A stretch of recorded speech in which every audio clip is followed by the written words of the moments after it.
중심으로 해서 우리의 인생의 희망, 세상의 참 소망은 오직 예수 그리스도라고 하는 사실을 다시 함께 나누면서 우리의 믿음의 자세를 다시 가다듬을 수 있기를 원합니다. 저와 여러분들이 벌써 한 달 지내왔는데 이 한 달 동안 어떻게 살아왔는지 다시 한번 점검해보고 또 하루하루의 삶을 다시 확인할 수 있도록 말씀이 여러분들의 마음에 주장하는 그런 열린 마음 가지고 하나님 앞에서 은혜 받을 수 있기를 주의 이름으로 축원합니다.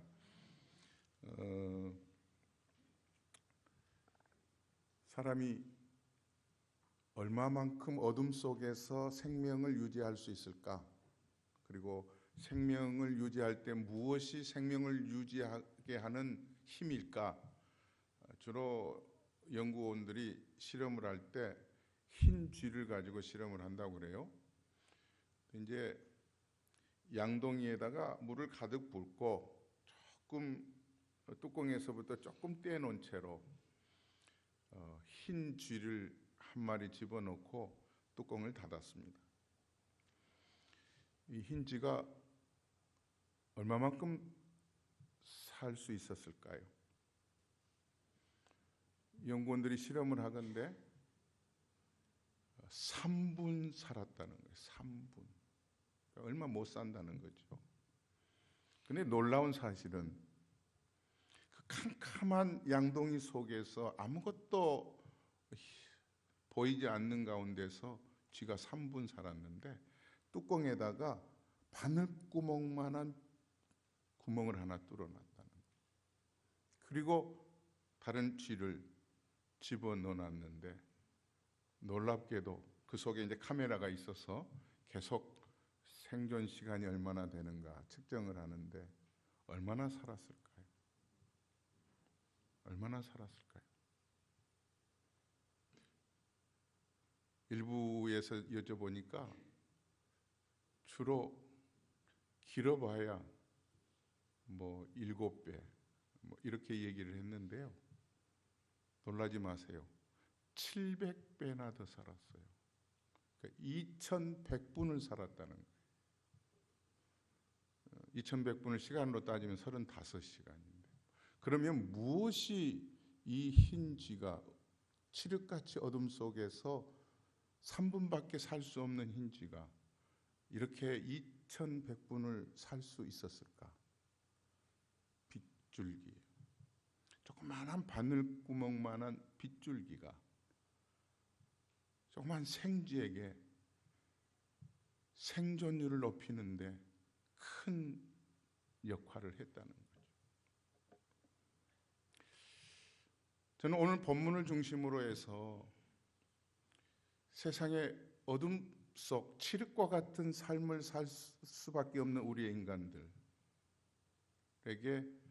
흰 쥐도 한 줄기 빛이 그렇게 생존율을 높인다면 우리에게 삶의 희망을 일으킬 수 있는 통로는 무엇을 붙들어야 살아갈 수 있을까? 저는 지난 월요일부터 수요일까지 저희 노회에서 매년 행하는 목회자 수련회를 인디애나 세다 크릭 수양관에서 있었습니다. 그런데 이틀째 되는 그날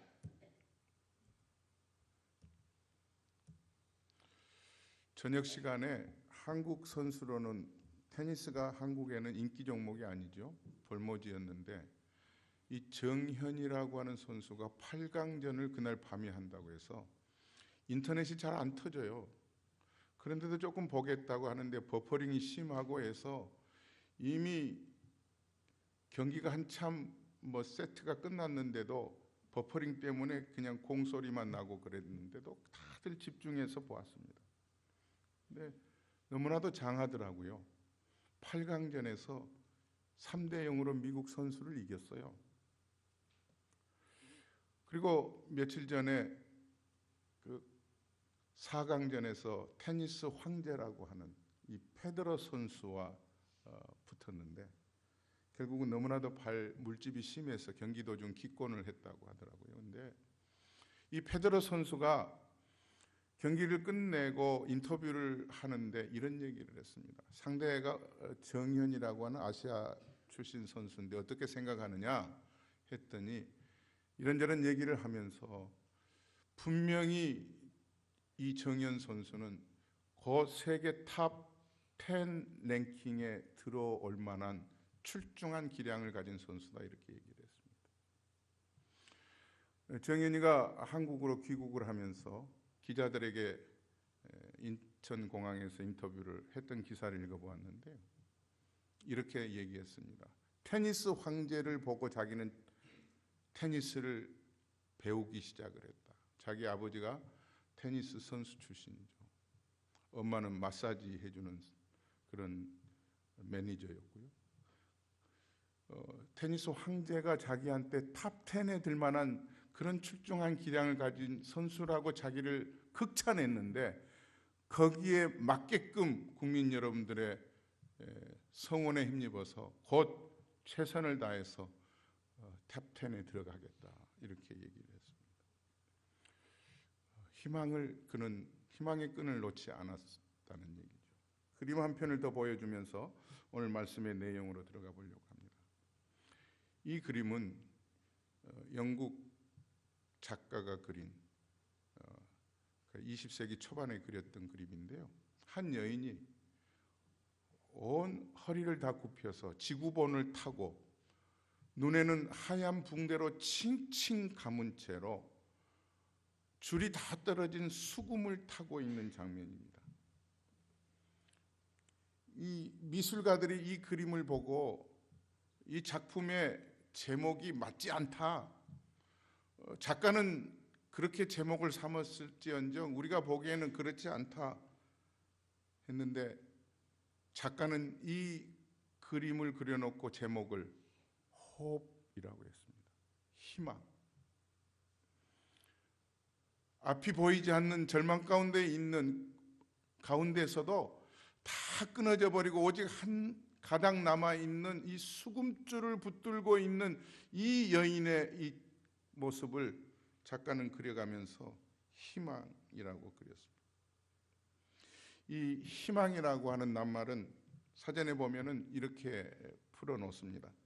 불가능해 보이는 현실이 가능케 될 것임을 믿는 자세, 인내심을 가지고 무엇인가 기다리면서 바라는 태도라고 얘기를 하고 있습니다.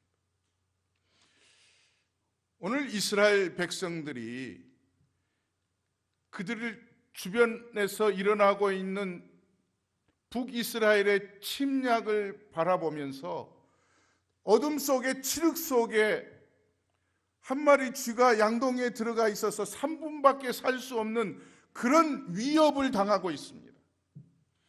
한 여인이 눈을 하얀 붕대로 칭칭 감아놓고 다 끊어져 버리고 한 줄 남은 수금을 타는 그런 내일에 대해서는 조금도 뭔가 이루어질 수 없는 그런 불가능을 붙들고 있는 그 모습이 이스라엘 백성들에게 주어지고 있는 거예요. 그럴 때 하나님께서 선지자 이사야를 통해서 주시는 말씀이 오늘 본문의 내용이에요. 아마 저와 여러분들의 삶의 현장에서도 각 개인마다 형편이 다르겠습니다만 공통점이 있다면은 세상이 이곳저곳에서 지진과 전쟁이 터지고 경제적인 크고 작은 어려움들 때문에 아마 나는 이 정도면 좋다, 나는 당신네들이 아무리 불가능하고 현실적으로 어렵다고 해도 나는 그렇지 않아, 이렇게 얘기할 만큼 넉넉한 삶을 사는 분이 혹시 이 자리에 계실까요? 아니라고 생각이 됩니다. 대부분 공통적으로 내일에 대한 삶이 어둠 속에 있는 것과 같은데 오늘 본문을 통해서 하나님께서 우리에게 주고자 하는 메시지는 마치 양동이 뚜껑 속에 바늘구멍만한 조그마한 구멍 하나를 뚫어놨을 때 흰 빛, 그 한 줄기의 빛을 바라보면서 2100분을 버텼던 그런 한 마리의 쥐처럼 우리에게는 한 줄기 빛이 있다면 오직 세상의 빛이요 세상의 생명으로 오신 예수 그리스도가 여러분들에게 계시기 때문에 그분 때문에 불가능이 가능케 되고 내일에 대한 불확실한 것들이 소망으로 다가오는 은혜의 삶을 분명히 살아갈 수 있으리라고 믿습니다. 이게 우리에게 희망이요 이분이 우리의 참 소망이라고 하는 사실입니다.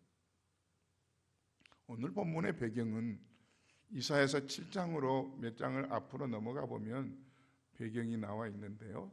한번 이렇게 넘겨가 보시죠.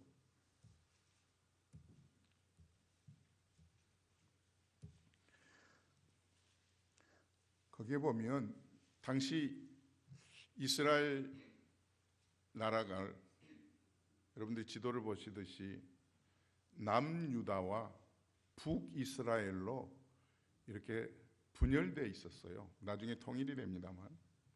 근데 마치 이 남유다는 한국의 남한처럼 기독교 국가와 같이 하나님을 믿는 백성들이 허다했습니다.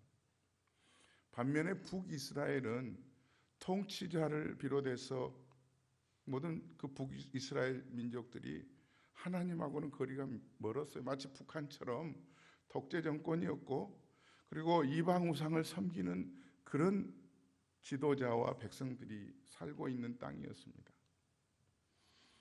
그런데 하나님께서는 일찍이 다윗 왕국을 통해서 약속해 주신 메시지가 있는데 그게 사무엘하에 보면 가장 큰 메시지는 너희 나라를 통해서 다윗 왕궁을 통해서 하나님의 나라를 건설해 주시겠다고 하는 약속을 하나님이 허락해 주셨어요. 무슨 일이 있더라도 하나님의 전을 다윗의 아들을 통해 소선을 통해서 재건할 수 있는 기회를 주시겠다고까지 하나님은 아주 끊어질 수 없는 밧줄과 같은 그런 튼튼한 약속을 다윗 왕국을 통해서 약속을 해주셨는데 시간이 흘러가면서 남유다의 통치자 아하스라고 하는 통치자가 그 나라를 지키게 됩니다. 그런데 북이스라엘이 바로 옆에 있는 아람 왕국과 동맹을 맺어서 남유다를 침공하게 되는 거예요. 남유다를 침공하고 보니까 아하스가 하나님이 자기의 조상들에게 했던 그 약속은 잊어버리고 또 자기가 살아가고 있는 현실적인 비신앙적인 요소들이 허다했기 때문에 많은 백성들이 죽임을 당하고 고통을 당합니다. 그럼에도 불구하고 신앙생활하는 사람들에게 있어서는 비록 내가 하나님을 잊어버리고 우상 숭배를 하는 것을 하나님이 나를 매를 때리고 계신다라고 하는 사실은 우리는 늘 실전에서의 경험을 하고 있잖아요. 그 실전에서 경험할 때 놓치기 쉬운 게 뭐냐면은 원칙적인 하나님이 예수 그리스도를 구주로 믿는 백성들에게는 분명히 견고하게 하나님이 영원한 나라까지 우리를 지켜주실 것이라고 하는 그 언약을 마치 안개처럼 놓쳐버릴 경우가 많이 있는데 이 아하스가 그랬던 거예요. 자, 성경을 좀 같이 보시겠습니다. 이사야서 7장을 좀 펴서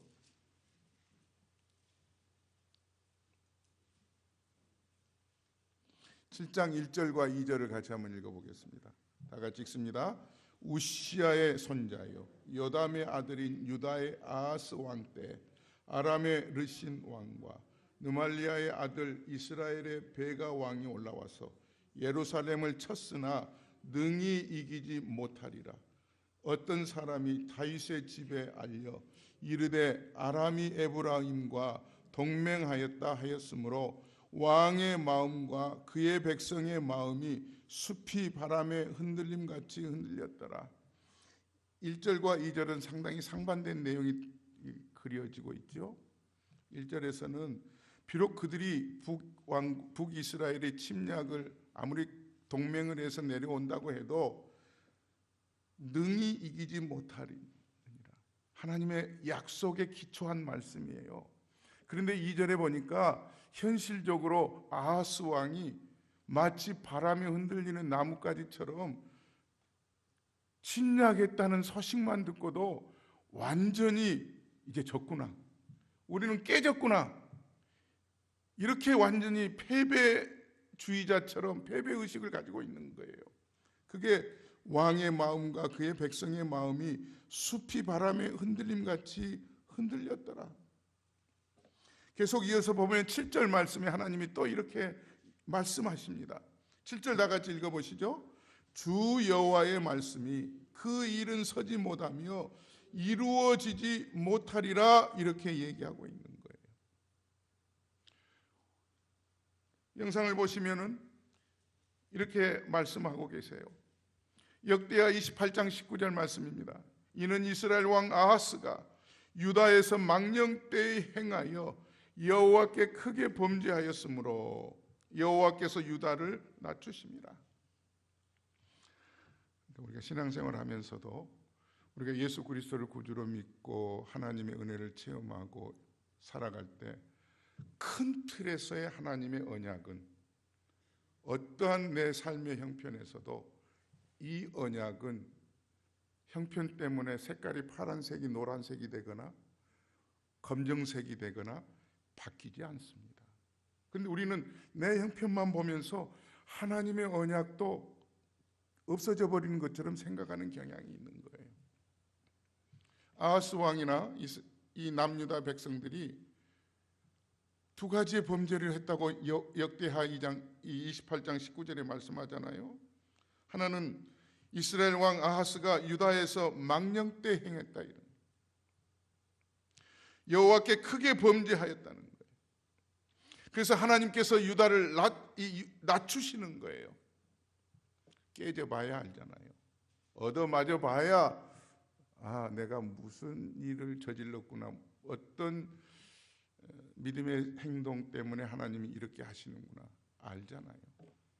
그래서 선지자를 통해서 하나님이 이스라엘 백성 남유다에게 말씀하십니다.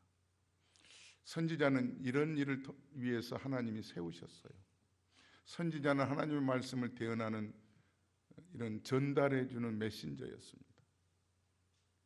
그래서 하나님의 백성들이 선지자의 이 메신저들을 통해서 들려주시는 메시지로 때로는 잘못했으면 잘못된 것을 꾸짖으실 때 꾸짖음을 당해야 되고, 또 용기와 인커리지와 또 희망을 갖게 할 때 그 희망이 누구인가를 전달해 주면 그 메신저인 선지자를 통해서 받아 붙드는 것이 백성들의 몫이었습니다.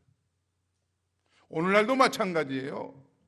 하나님의 말씀을 전달하는 메신저인 모든 사역자들을 통해서, 설교자들을 통해서 하나님의 말씀을 풀어서 하나님의 백성들인 우리에게 전달해 주면 그 전달해 주는 그 메시지를 듣고 마치 이스라엘 백성들이 선지자의 말씀을 듣고 행할 때 꿈을 키우고 절망 가운데서 일어날 수 있고, 어려움 속에서도 한 줄기의 빛을 통하여 내일에 대한 불가능한 것들을 가능케 하는 희망의 힘이 되시는 예수 그리스도를 붙들 수 있는 거예요.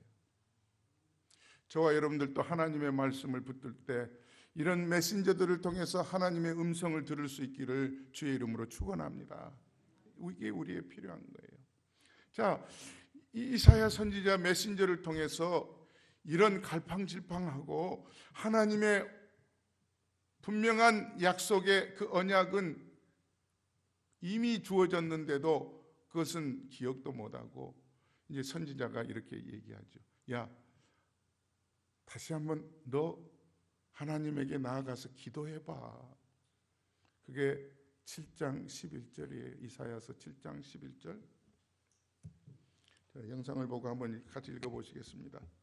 너는 내 하나님 여호와께 한 징조를 구하되 깊은 데서든지 높은 데서든지 구하라. 이 징조는 지금은 어둠의 캄캄한 속에 있고 전쟁 북쪽으로부터 침략을 받아서 깡그리 완전히 몰살당할 수밖에 없는 그런 위협을 당하고 있지만, 이것을 이겨낼 수 있는 징조를 하나님이 준비하실 것이라고 하는 걸 선지자는 왕에게 전달하고 있는데, 이 왕이 두 가지의 의미로 나 기도 안 할래 이렇게 답변한 게 12절에 나와요. 자, 7장 12절 같이 보십시다. 7장 12절 다 같이 읽습니다. 아하스가 이르되 나는 구하지 아니하겠나이다. 나는 여호와를 시험하지 아니하겠나이다 한지라. 두 가지 의미가 있죠. 우리도 이럴 때가 많아요. 나는 하나님을 시험하지 않겠다, 이 말은 하나님 내 형편 다 아셔. 뭐 내가 기도 안 해도 하나님 다 내 인생 붙들고 계실 텐데, 어려울 때 이겨내게 하시고 필요한 거 공급해 주시고, 나 기도 안 할래. 나 하나님 시험 안 할래. 이런 정말 어찌 보면은 믿음이 크고 출중한 사람 같이 보여지지만, 다른 각도에서 보면 어떤 사람 같아요? 아니, 세상에 선지자를 통해서 하나님이 기도하라고 기회를 주는데, 이건 정말 배짱 있는, 하나님을 크게 신뢰하는 그런 사람이라면 기도 안 해도 좋고 하나님을 시험하지 않아도 좋은데, 지멋대로 해놓고 하나님을 망령되게 했다고 그랬잖아요. 그래서 침략을 받아놓고 있으면 알았어요 하나님께 나아가라고 하는 얘기 아니에요. 잘못을 빌라고 하는 얘기 아니에요. 하나님께 나아가면 다시 하나님이 기회를 주시겠다고 하는 징조를 구하라고 하는 것은, 다시 한번 너 인생의 빗줄기가 무엇인지를 다시 하나님께서 허락해 주시기를 사모하는 마음으로 하나님께 나아가는 얘기 아니에요. 그런데 기도하지 않겠다는 거예요. 그럼에도 불구하고 7장 14절에서 유명한 이사야 선지자 통해서 주시는 예수 그리스도의 오심의 예언을 선지자가 말씀하고 있습니다. 7장 14절 다 같이 한번 읽습니다. 다 같이 시작. 그러므로 주께서 친히 징조를 너희에게 주실 것이라. 보라, 처녀가 잉태하여 아들을 낳을 것이요 그의 이름을 임마누엘이라 하리라. 아멘. 그 징조가 예수 그리스도예요.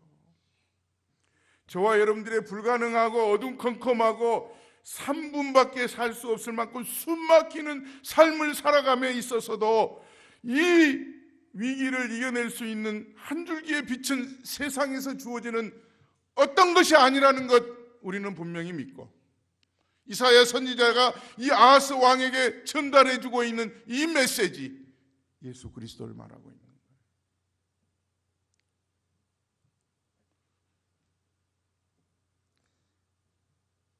어디서 그 글을 읽다 보니까 참 믿거나 말거나 글 같은데요. 세계에서 장수하는 사람들, 존스 홉킨스의 연구원들이 표본을 이렇게 만들어서 80세 이상 된 노인들을 장수의 비결이 무엇이며 어느 나라가 제일 장수하고 있는가를 확인해 봤는데, 1등 국가가 일본이고요. 우리가 받아들일 수 있잖아요. 1등 국가는 일본이고요. 2등 국가가, 저도 깜짝 놀랐어요. 2등 국가가 북한이라는 거예요. 한국은 35인가 37이에요. 이유가 무엇인가 했더니 연구원이 단 한 가지 딱이에요.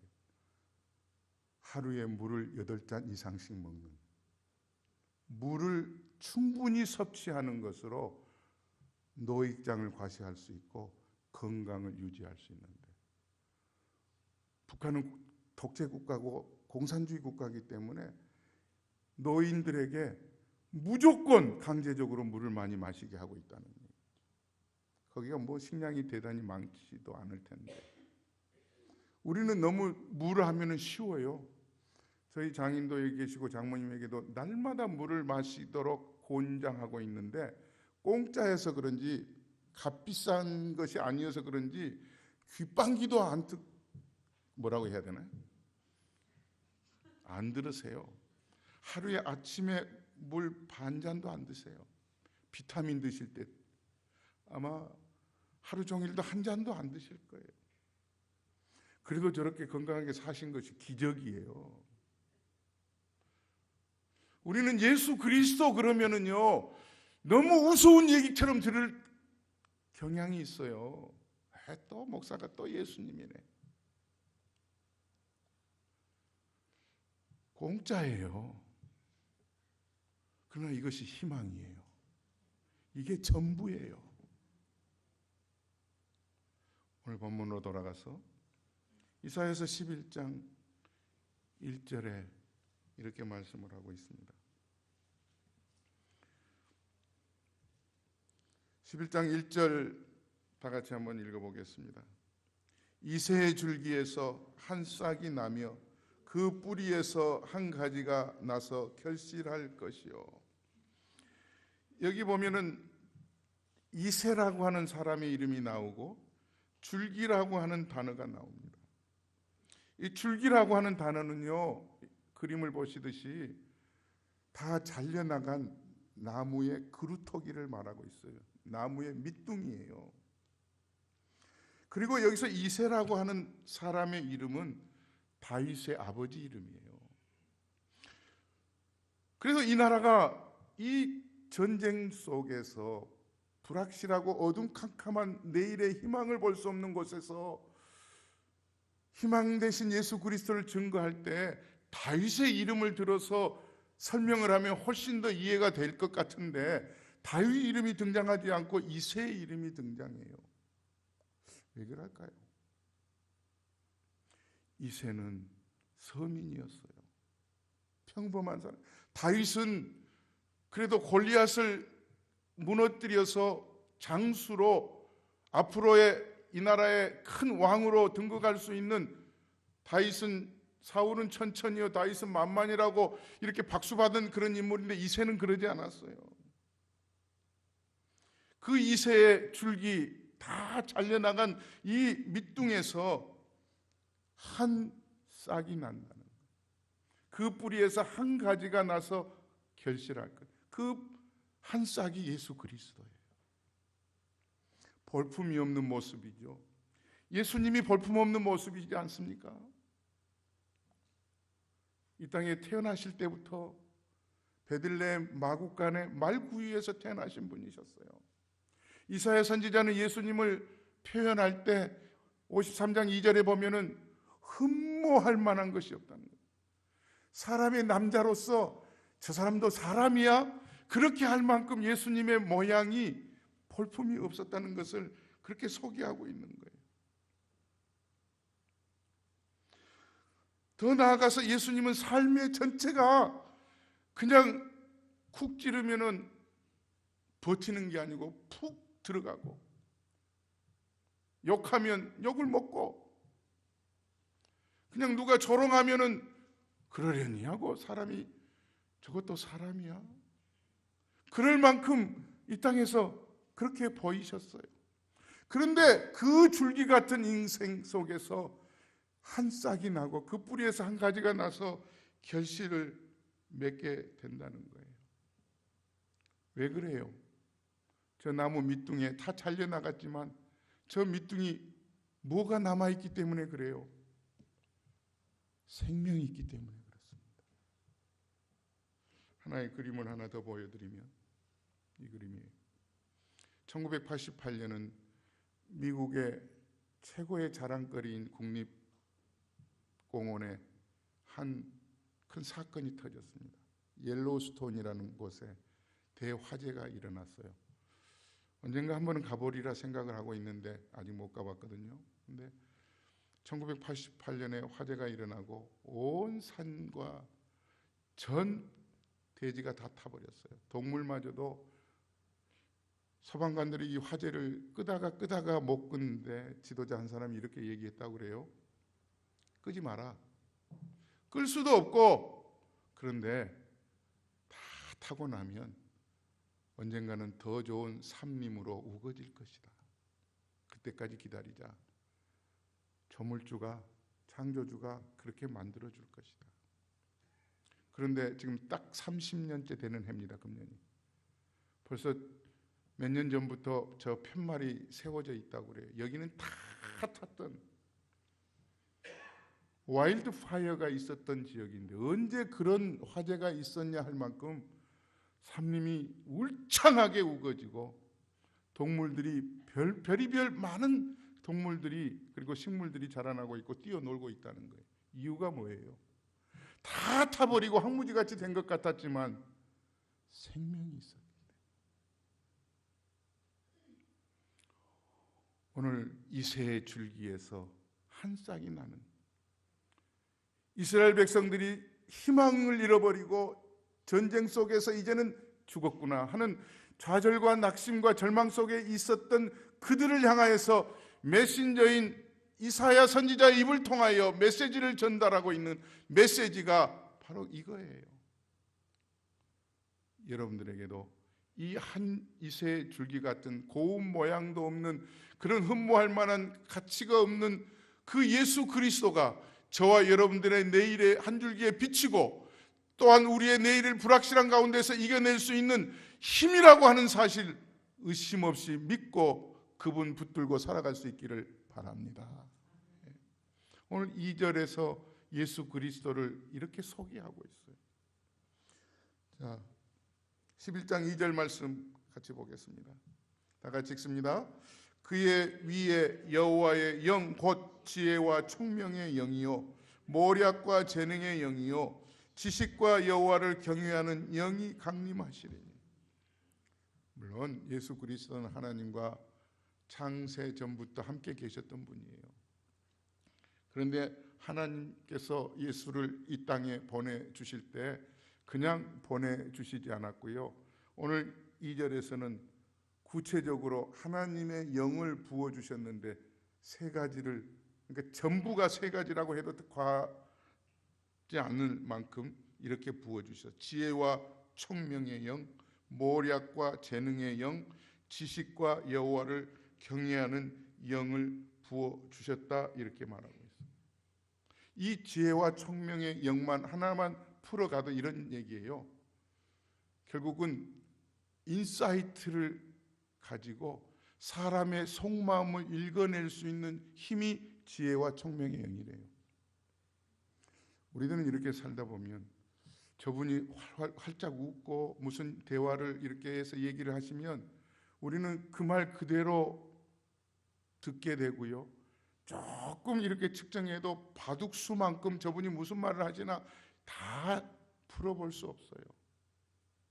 그래서 때로는 위로한답시고 말을 건네다가 오히려 상처를 더 받게 되는 경우 때문에 안타깝고 어떻게 해야 되나 모르는 때가 많은데, 오늘 예수님은요 그 사람의 형편 하나하나를 구체적으로 다 하세요.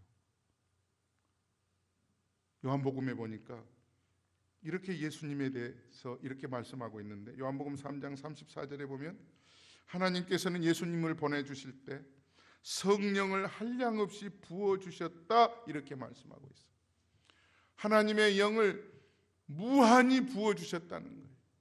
하나님의 영을 무한히 받은 예수 그리스도께서 이 땅에 오셔서 많은 사람들을 만나실 때마다 그들의 문제를 알고 계셨고 그들의 필요가 무엇인지를 보고 계셔서 문제를 여지없이 해결해 주신 분이 예수님이셨어요. 몇 사람만 증거로 대볼게요. 요한복음 3장에 보면은 세상에 가질 건 다 가졌어요. 세상에 정치적인 지도자였죠. 그러므로 함께 경제적인 그런 부유함도 가진 니고데모라고 하는 사람이 한밤중에 예수님을 찾아왔어요. 다 가졌는데 모르는 게 있었어요. 도대체 인생의 내일이 무엇인가? 구원의 문제에 대해서 잘 모르고 있었어요. 근데 예수님께서 그 사람이 밤중에 찾아와서 구체적으로 뭐라고 얘기도 안 했는데 예수님은 쉽게 그 마음을 뚫고 들어가셔서 이렇게 말씀하세요. 사람이 거듭나지 아니하면 하나님의 나라를 볼 수 없느니라. 문제의 핵심을 니고데모가 뭐에 찾아왔는지 짚었어요. 이게 예수님이세요. 또 한 사람을 들어본다면 수가성에 물을 기르러 나갔던 사마리아 여인을 우리는 너무 잘 알잖아요. 벌써 그 사람의 형편을 들여다보고 남편이 5이나 있었는데 다 지나가고 지금은 남편도 없는데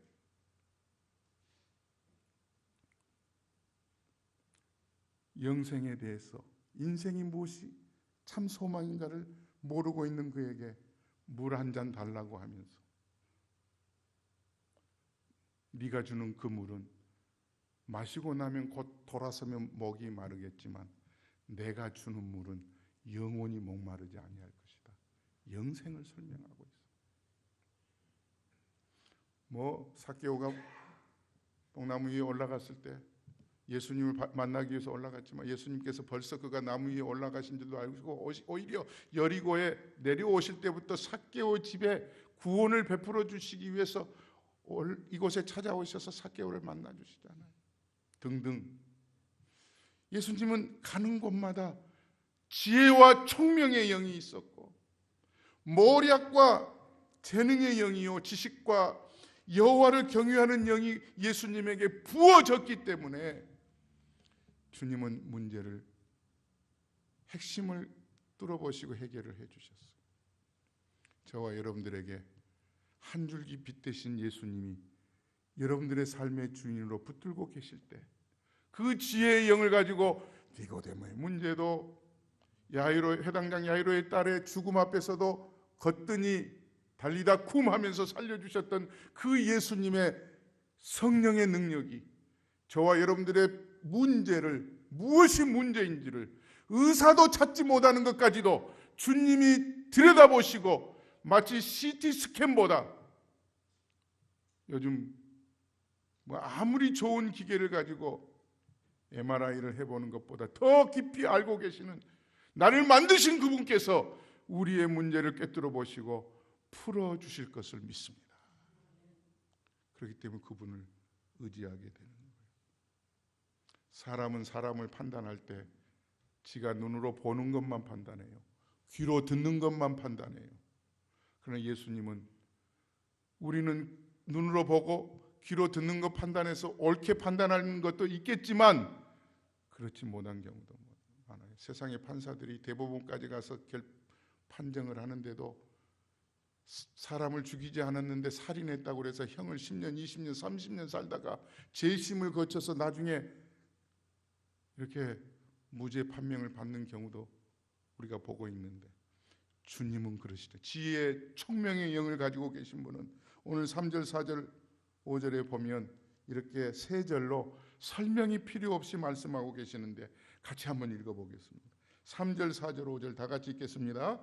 그가 여호와를 경외함으로 즐거움을 삼을 것이며 그의 눈에 보이는 대로 심판하지 아니하며 그의 귀에 들리는 대로 판단하지 아니하며 공의로 가난한 자를 심판하며 정직으로 세상에 겸손한 자를 판단할 것이며 그의 입에 막대기로 세상을 치며 그의 입술의 기운으로 악인을 죽일 것이며 공의로 그의 허리띠를 삼으며 성실로 그의 몸의 띠를 삼으리라. 아멘. 그의 눈에 보이는 대로 심판하지 않는다는 거죠. 예수님은 그의 귀에 들리는 대로 심판하지 않는다는 거죠. 그분에게 있어서는 어떤 바람 가운데서도 흔들리지 않은 하나님의 공의가 지혜와 총명의 영 가운데 임하여 있기 때문에 그렇습니다. 그분이 예수 그리스도예요.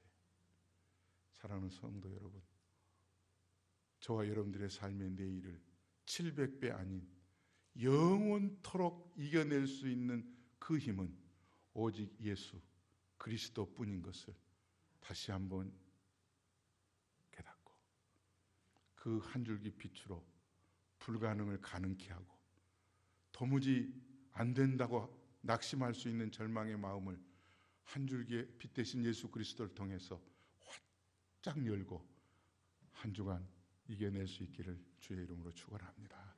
기도하겠습니다.